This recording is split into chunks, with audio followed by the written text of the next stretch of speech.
What's up? This is your boy Curtis, and I recently got a flat on my road tubeless tire that won't seal. So in this quick video, I'm going to show you how to repair your tubeless tire from the inside out. I happened to roll through some shattered glass, and the hole was so big that my sealant just spewed out. As a result, I put a tube in. The thing is, I really enjoy the benefits of running tubeless because the ride quality is super supple. Shout out to #TheSuppleLife at PathLessPedaled. Here are the things you'll need to get back into the tubeless game. Wait, hold up. I'm not trying to fix my body here.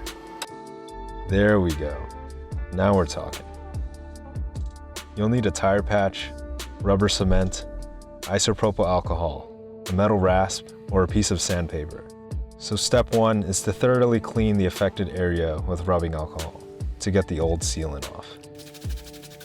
Step 2 is to use the sandpaper or metal rasp to rough up the surface for a clean stick. Step 3, apply the rubber cement on the affected area and let it dry for a couple minutes. Step 4, press the patch on the rubber cement. Don't bother taking off the plastic, as it reduces friction and rubbing on the patch.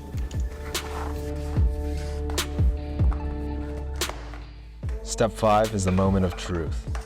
Inflate the tire without sealant, and congrats, you successfully saved yourself from spending that cash money on a new tubeless setup. Go ahead and add sealant and you're ready to go on your ride.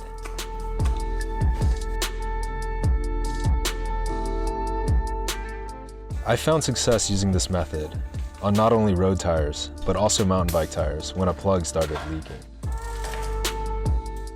If you found this video useful, consider pumping that like button and subscribe, as it helps with the growth of my channel. I'll see you at the next video, and don't forget to stay nonchalant.